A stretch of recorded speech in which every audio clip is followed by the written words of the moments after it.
Well, persistent wet conditions in eastern Canada have stalled corn planting, and farmers may have to make some tough decisions as a result rather soon.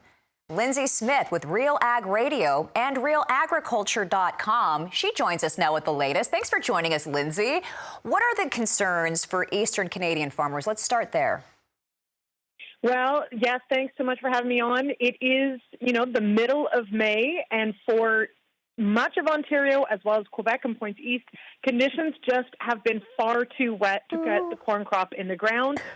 Producers are starting to look down the barrel of the forecast and recognize that they may not be able to get the corn varieties or the corn hybrids they chose to actually get them to mature in the time that's left. So the drop-dead deadline for parts of eastern Ontario is actually Monday. So May 20th is where producers have to start thinking about, is it time to switch out the maturity length on their hybrids in hopes that when the weather does turn around, the crop that they can get in the ground is actually going to reach maturity in our growing season. Wow, this is interesting and a far cry from just a few seasons ago. Even last season, we were far drier than we are this season. Does the forecast hold any good news for producers?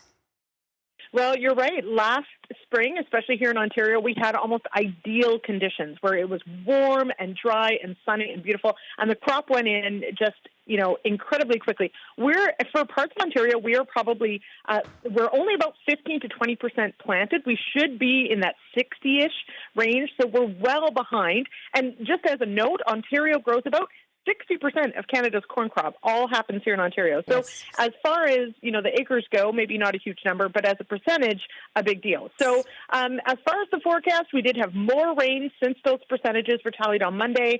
It is improving for the next couple days, but we're really dealing with just, a day of sun, a day of rain, a day of sun. So the key here is going to be looking at that forecast and, of course, getting ahead of the curve. If you're going to have to swap out at least hybrids on some of your fields, it's really important. Farmers are being told, get in touch with your seed supplier. There's going to be some logistic challenges in getting those all swapped out. So just make sure that you're keeping in touch with your seed supplier. That's a bummer, though, because seed is not cheap. We know that it can be a big financial cost for our farmers.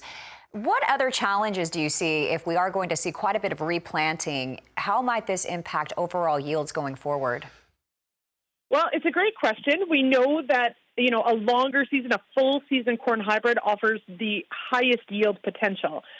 But, if you're planting that high yield potential into poor conditions, chances are you're going to lose out on that high yield anyway.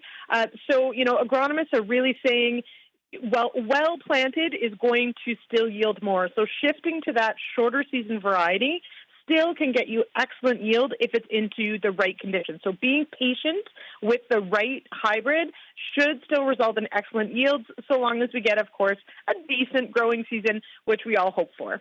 Yeah, and the long-range weather data points toward, so that's great news. Thank you so much. I didn't realize 60% of the corn was from Ontario, Canada, in your country. That was Real Ag Radio, RealAgriculture.com's Lindsay Smith. Thank you so much for joining us. And of course, this Ag Update is brought to you by Economics. You can go to nutrient-economics.com for the latest crop nutrition research and information. And you can catch Lindsay, Sean, and the rest of the gang on their show, Real Ag Radio. It airs at 4:30 p.m. Eastern every weekday on Rural Radio, Sirius XM, Channel 147.